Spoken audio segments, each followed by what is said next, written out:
this is a true but chilling story. There is strong language, violence, and scenes of an explicit nature throughout. And it all starts with an advert. There's a terrible Yorkshire accent as well. And a very fine Yorkshire accent. It all started with an advert in Poetry News.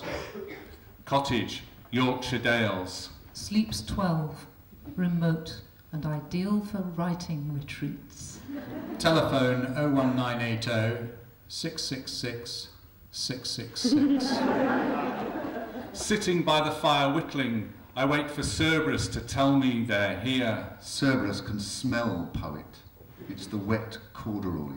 He barks 3 times before they've reached the gate. I open the door just as they go for the bell. Thou be to poets then. Thou be sticking to path. They said they would. It'll be a cold day in hell. It's a good mile to the cottage. The path is harsh, and they wince as the weather comes at them. They are thrilled. Their heads are full of the imagery of it. They can't wait to get it down on paper. They're from Cambridge. Pasty-faced academic types. They should be easy meat. Not as easy as the metaphysicals, though. They hadn't even been sure they were here until it was too late. Then, full of their own cleverness, there was the movement poets. Well, they're not moving now. And as for the bloody romantics, they were so fey and fragile, the weather got them first. The Liverpudlians and African Caribbeans may be streetwise, but let me tell you, there are no streets here. And they died crying for their mothers in each other's arms. The Ted Hughes workshop was the best sport. 11 poets lured to a slow death with a single dead rabbit. The language poets tried to explain themselves, but I had no idea what they were on about. And, to be frank, I didn't care. But I think they understood me when I said, sorry, I and am me, you irritate, must, so I, you, slowly kill.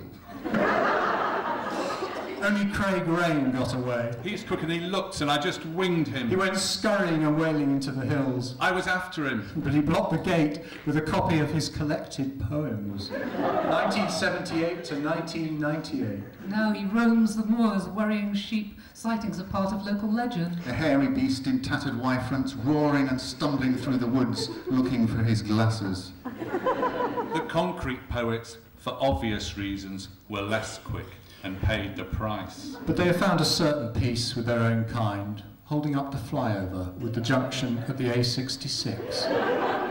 The poet laureate came to fish in the very river I disposed of Stevie Smith in. Her arm is still sticking out, very much drowned, definitely not waving. I've jammed his head in a dry stone wall as a warning to others. A ball of paper stuffed in his mouth. His final work, unfinished. I don't know about you. I can only speak for me, but I really enjoyed the Queen's Golden Jubilee. I quite like it when they run for it. Cerberus and I refer to it as The Emily Dickinson 50-metre dash. we are in the chariot, right on their tails. Back at the cottage, the Cambridge lot are unpacking, laying out their towels. While somewhere in the distance, something or other howls.